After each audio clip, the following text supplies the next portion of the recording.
selama kita datang berkumpul di tempat ini semua karena kasih sayang dan anugerah yang Tuhan berikan pada saya dan saudara, sehingga malam ini kita boleh mengadakan doa, bahkan mengadakan ucapan syukur dari Bapak Victor sekeluarga yang pada hari ini 20 tahun. Ya, saya sama Pak Victor cuma beda bulan. Saya duluan. Saya bulan Februari, berarti Pak Victor di bulan November. Artinya saya duluan ya Pak Victor ya. Puji nama Tuhan. Ini suatu hal ucapan syukur. Ucapan syukur itu seperti doa kita kepada Tuhan. Tidak menutup kemungkinan bahwa keluarga ini mengucap syukur karena apa yang mereka sudah jalani selama 20 tahun ini, itu ada penyertaan Tuhan dalam kehidupan mereka. Tentunya dengan doa. Makanya pada malam hari ini saudara-saudara, kita mengucap syukur. Mungkin dalam kehidupan kita sepanjang hari ini ada berbagai hal, atau dalam satu bulan yang lalu ada beberapa hal yang kita jalani, tapi di saat malam ini kita suatu hal yang penting bagi kita, bahwa ketika kita berada di tempat ini, kita boleh menyembah, dan memuliakan nama Tuhan. Saudara-saudara, pada malam hari ini saya ingin sampaikan mengenai tentang hal penting dalam doa.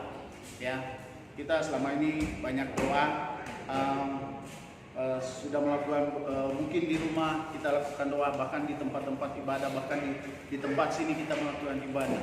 Ini suatu hal yang penting dalam kehidupan kita, karena tanpa doa kita itu adalah sia-sia. Apapun yang kita lakukan, ketika kita tidak menyertai dengan doa dengan sungguh-sungguh, itu sepertinya angin berlalu.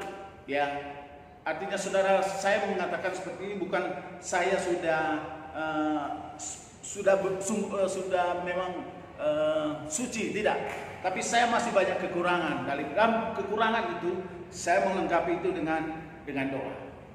Apapun doa-doa kita, baik doa penyakit, kesuksesan, dan berbagai hal, semua itu adalah kita penting di dalam doa. Dalam kehidupan kita ada doa yang langsung dijawab oleh Tuhan, ada doa yang masih depending atau belum dijawab oleh Tuhan. Tunggu dulu, nanti melihat. Oleh sebab itu saudara-saudara, mari malam hari ini hal penting dalam doa. Kita baca dulu Matius 7.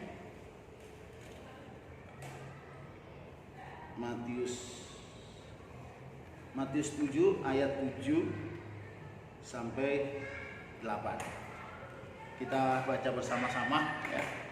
Matius 7 ayat 7 sampai 8, kita baca bersama-sama. 1 2 3. Mintalah maka akan diberikan kepadamu. Carilah maka kamu akan mendapat. Ketoklah maka pintu akan dibukakan bagimu. Karena setiap orang yang meminta menerima, dan setiap orang yang mencari mendapat, dan setiap orang yang mengetok baginya pintu dibukakan. Terlalu enak kalau kita melihat kata-kata ini. Ya, apa yang kita minta diberikan. Cari maka kita akan dapat secara instan. Benar nggak saudara? Ya, kalau kita baca firman Tuhan ini, hal pengabulan dosa. Setiap doa kita dijawab oleh Tuhan. Tapi dalam malam ini doa adalah nafas kehidupan kita kepada Tuhan. Jadi penting sekali doa, ya, seperti yang kita lakukan di tempat ini. Bahkan doa-doa yang kita lakukan di rumah dan di tempat kita, di mana kita berada. Dengan doa kita berbicara langsung kepada Tuhan. Ini sangat penting bagi kita, ya. Seperti dalam Matius tadi 7 ayat 7, mintalah maka akan diberikan kepadamu, dan seterusnya, ya. Ini berbicara permintaan kita secara instan yang Tuhan berikan langsung kepada kita. Ya, kalau saya diminta kepada Tuhan, saudara minta kepada Tuhan, langsung diberikan. Betapa ya kehidupan kita merasakan luar biasa. Memang benar ada luar biasa kuasa Tuhan yang Tuhan curahkan melalui permintaan doa kita.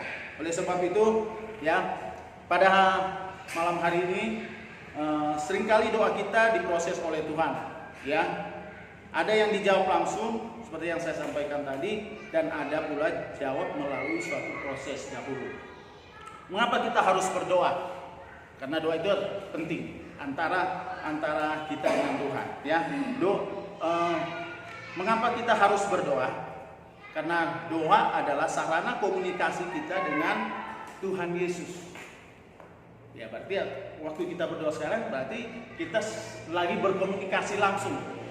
Ya, sampai kita sadar kita berkomunikasi. Bahkan sampai pun orang banyak yang berdoa sampai dengan berkata-kata yang luar biasa dengan bahasa-bahasa roh. Ya, saya tidak menyalahkan bahasa-bahasa roh, ya, karena memang itu proses antar pribadi dengan Tuhan. Ya, makanya doa adalah sarana komunikasi dengan Tuhan. Kemudian doa adalah jembatan penghubung antara kita dengan Tuhan. Komunikasi, saya berkomunikasi, halo Pak Erol, ya berarti komunikasi. Kemudian doa adalah jembatan penghubung. Ada suatu penghubung kita dengan Tuhan, ya, dengan Tuhan Yesus. Jadi penting bagi kita untuk setiap kita. Saya juga kadangkala ada kehidupan, dalam kehidupan saya kadang-kadang bukan saya berkata ini bahwa saya sudah doanya sudah luar biasa, tidak. Saya juga firman Tuhan ini berbicara bukan hanya bagi saudara yang saya menyampaikan, tapi ini lebih ke saya juga, ya, sebagai saya yang sudah diberikan Bapak Gembala untuk mempercayakan untuk menyampaikan kebenaran firman Tuhan. Dan firman Tuhan ini saya berdoa, sebenarnya ini Pak Gembala kasih untuk firman Tuhan saya ini sudah satu bulan yang lalu, ya betul ya, 1 bulan lalu. Cuman karena ada proses saya akhirnya saya tunda. Kemudian Pak Gembala konteks hari Minggu saya, hari Selasa siap. Wah, rasa saya harus siap ya. Tentunya harus kalau di Pak Rudi, saya dengan Pak Rudi sudah kasih satu komitmen, ya saya harus jalan karena saya bawahannya Pak Rudi, itu seperti itu. Ya seperti hamba Tuhan Gembala mengasih pertanggungjawab. Saya pikir kenapa saya tidak ambil ini? Ya karena kalau saya tidak ambil ini dalam untuk menyampaikan firman Tuhan, artinya saya masih kurang merasa tidak cukup. Sedangkan ketika saya bertemu dengan orang, kadang-kala tidak sadar saya berbicara mengenai firman Tuhan. Artinya ya saya berusaha supaya boleh saya menyampaikan firman Tuhan, tentunya dengan hal-hal doa, ya. Jadi dengan doa kita dapat mengutarakan isi hati kita kepada Tuhan, ya. Mencari jawaban dan setiap persoalan kita menemukan pengalaman rohani dengan Tuhan, sehingga membuat kita lebih dekat dengan Tuhan. Artinya dengan doa kita lebih terasa dekat dengan Tuhan. Apapun permasalahan kita, ya, doa itu ketika kita menenangkan diri, kita sujud menyembah berdoa, itu saya seringkali kalau berdoa di rumah, kadang-kadang saya berdoa menetes air mata gitu, ya. Saya berdoa menetes air mata, artinya ada suatu doa yang saya rasakan itu saya komunikasikan kepada Tuhan, ya. Bagaimana seharusnya berdoa, saudara-saudara? Ada 5 poin dalam bagaimana seharusnya berdoa. 1, tidak bertele-tele dan tidak mengada-ada atau seperti orang munafik untuk berdoa. Jadi kita baca di Matius 6 tadi 7, kita baca Matius 6 ayat 7. Matius 6 ayat 7, lagi pula dalam doamu itu janganlah kamu bertele-tele seperti kebiasaan orang yang tidak mengenal Allah. Mereka menyangka bahwa karena banyak berkata-kata doanya akan dikabulkan, ya. Ini firman Tuhan bilang Matius 6 ayat 7. Jadi jangan seperti orang yang tidak mengenal Tuhan kalau kita berdoa, ya. Kadang-kala kita memfokuskan doa dengan apa yang kita katakan di dalam doa, ya. Kadang kita lupa dengan makna dan isi doa kita yang disampaikan kepada Tuhan. Kadang-kala kita berdoa seperti biasa-biasa aja. Makanya kalau kita juga pada saat pujian dan penyembahan seperti tadi kita nikmati, ya, kita menikmati pujian dan penyembahan kita dengan doa-doa kita kepada Tuhan, sehingga kita dapat berdoa dengan memfokuskan kita kepada Tuhan. Tuhan tidak menilai dengan sebagus doa kita. Tuhan tidak menilai seindah kata-kata kita, ya. Jadi ada kata-kata yang begitu indah, tapi kadang-kala Tuhan tidak menilai seperti itu. Yang Tuhan nilai adalah isi hati kita dengan tujuan doa kita kepada Tuhan, ya. Tuhan tidak menilai siapapun orang yang mendengar doa kita, tetapi dengan doa sederhana pun sekalipun kita, tetapi dengan doa sederhana pun sekalipun kita tidak berdoa dalam kamar, sekalipun kita berdoa dalam kamar dengan doa yang sungguh-sungguh, percaya Tuhan akan menjawab. Maksudnya kita berdoa masuk ke dalam kamar, ya, dalam sunyi-sunyi kita berdoa, kita fokuskan doa kita kepada Tuhan. Jadi seperti di Matius 6 ayat 6. Tetapi jika engkau berdoa, masuklah ke dalam kamarmu, tutuplah pintu dan berdoalah kepada Bapamu yang ada di tempat tersembunyi, maka Bapamu yang melihat yang tersembunyi akan membalasnya kepadamu. Ya, jadi kita berdoa juga sebagai ucapan syukur, sebagai ketenangan hati kita, sebagai ketenangan hati kita masuk dalam kamar kita berdoa, ya, atau di tempat mana yang kita boleh fokus berdoa kepada Tuhan. Yang kedua, bersihkan hati dan pikiran. Ya, yang kedua harus bersih hati dan pikiran, setia mengikuti ibadah, dan kita harus membersihkan hati kita ketika kita berdoa, sehingga layak kita bertemu dengan Tuhan dalam doa. Karena saya juga kadang-kala pada saat saya berdoa, otak saya juga kadang-kala karena sigon, kadang-kala gitu. Kalau artinya berarti kita perlu ada ketenangan dalam doa, sehingga kita saat kita berdoa pada jalurnya Tuhan, gitu ya. Jadi jangan sampai kita ada kekacauan. Ya, memang perlu ada kacau berdoa, tapi otaknya harus ada ketenangan ketika kita berdoa. Yang ketiga, menghadap Tuhan dengan suka dan duka. Ya, apakah kita sering berdoa saat kita dalam keadaan suka? Jangan kita berdoa saat kita mengalami masalah. Jadi doa kita jangan sampai saat kita duka kita berdoa. Ya, doa itu penting. Jangan sampai pada saat duka atau suatu permasalahan kita berdoa kepada Tuhan. Tapi ketika kita dijawab oleh Tuhan, atau dalam keadaan suka, dalam proses kita lancar-lancar aja, kita lupa akan berdoa kepada Tuhan. Oleh sebab itu malam hari ini pentinglah doa kehidupan saya dan saudara untuk selalu ada hubungan dengan Tuhan. Yang keempat, minta apa yang Anda butuhkan, ya. Bagaimana seharusnya berdoa, minta apa yang Anda butuhkan, ya. Kadang-kala kita berdoa tidak langsung dijawab oleh Tuhan. Seperti saya sampaikan tadi, kadang-kala kita berdoa tidak dijawab langsung oleh Tuhan. Semua kadang-kala ada proses, ada yang Tuhan jawab secara instan. Ingatlah saudara-saudara, Tuhan selalu memberikan apa yang dibutuhkan, bukan apa yang kita inginkan. Jadi ketika kita berdoa, Tuhan memberikan kepada kita bukan apa yang kita inginkan, ya. Jadi yang dibutuhkan kita, ya, memberikan apa yang kita butuhkan, bukan apa yang kita inginkan. Tuhan tahu kebutuhan kita dengan keinginan dan kebutuhan beda, ya.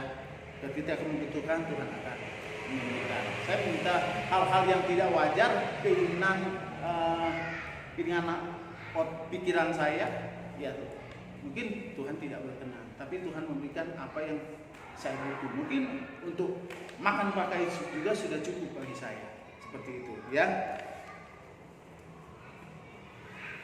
Jadi di balik keinginan dan harapan kita ada Tuhan yang merancang yang terbaik bagi kita. Kita baca Matius 21 ayat 22.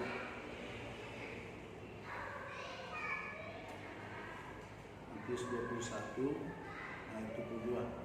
Boleh ada yang bacakan? Matius 21 ayat 22. Dan apa saja yang kamu minta dalam doa dengan penuh kepercayaan, kamu akan menerimanya. Amin. Haleluya. Ya. Apa yang kamu minta dalam doa dengan penuh kepercayaan, kamu akan menerimanya. Yang keempat, yang kelima adalah doakan apa yang kamu kerjakan, kerjakan apa yang kamu doakan. Artinya doa apa yang kamu kerjakan, kerjakan apa yang kamu kerjakan. Ada kala kita tidak yakin, akan ragu-ragu apakah Tuhan menjawab doa kita. Ya, kita tetap berusaha apa yang kita doakan. Tuhan tidak memberikan dengan instan. Semua butuh waktu dan butuh proses. Setiap doa kita ada proses, ada waktu. Ya, Tuhan ingin melihat seberapa besar usaha dan kesungguhan kita, dan apakah kita tetap masih percaya kepada Tuhan ketika doa kita belum dijawab Tuhan. Ya, ada doa kita berdoa mungkin saat ini ada pergumulan hidup saudara, baik penyakit atau sesuatu usaha atau ada sesuatu pergumulan saudara mungkin belum dijawab Tuhan. Tetaplah terus berdoa kepada Tuhan. Ya, mungkin saat ini belum, mungkin besok Tuhan sudah jawab. Oleh sebab itu penting kita untuk berdoa lebih sungguh-sungguh kepada Tuhan. Ada kata iman yang teguh sekalipun doa kita belum dijawab, saya tetap percaya Tuhan Yesus. Ya, jadi ada kata suatu iman ketika kita berdoa belum dijawab sama Tuhan Yesus, tapi apakah kita tetap percaya sama Tuhan Yesus? Kadang-kala kita ketika doa belum dijawab, ya kita menyalahkan Tuhan. Saya pribadi juga bukan karena ini, saya juga kadang-kala berdoa Tuhan kenapa ini, ya. Tapi ketika saya baca ini juga, ya memang itu harus ada proses dalam kehidupan kita, ya. Banyak anak Tuhan memang sampai akhir hidupnya, yang saya lihat ada kesaksian sampai ada akhir hidupnya Tuhan juga belum jawab. Tapi ketika dia sampai akhir hidupnya, di sana dia berjumpa dengan Tuhan. Ya, banyak kita lihat pergumulan. Kita bukan lihat orang dalam keadaan sakit dia sudah bergumul sampai akhir hidupnya, dia meminta apa? Kalau orang sakit kan berdoa dia minta kesembuhan. Tapi ketika dia sampai akhir hidupnya, kadang-kala belum dijawab Tuhan. Tuhan jawab ketika Tuhan memanggil dia, juga seperti itu. Hilang segala penyakit di dunia, Tuhan panggil dia kembali ke surga. Untuk itu miliki harapan, bawalah harapan itu kepada Tuhan dan usahakan apa yang menjadi harapan kita kepada Tuhan. Sangat penting bagi kita untuk mengetahui bahwa doa adalah senjata yang luar biasa bagi anak-anak Tuhan. Iblis selalu berusaha supaya kita malas berdoa. Ya, termasuk saya. Kadang-kadang iblis merongrong supaya saya jadi malas berdoa. Tapi puji Tuhan, saya kadang-kadang sama istri kalau bangun pagi saling mengingatkan. Kadang-kadang saya udah bangun dari sendal udah, oh iya belum berdoa. Begitu. Kadang-kadang, Pak belum berdoa. Oh iya, balik lagi berdoa sama-sama. Atau istri saya dulu, Mah belum berdoa. Jadi saling mengingatkan, ya. Jadi kita saling juga mengingatkan dalam keluarga. Untuk itu selalu berusaha supaya kita tidak jauh dari doa itu, karena iblis tahu ketika kita berdoa kita sedang memanifestasikan kuasa Tuhan, atau kita mau mewujudkan kuasa Tuhan terhadap doa-doa kita, ya, atau kita lagi mendemonstrasikan kepada iblis.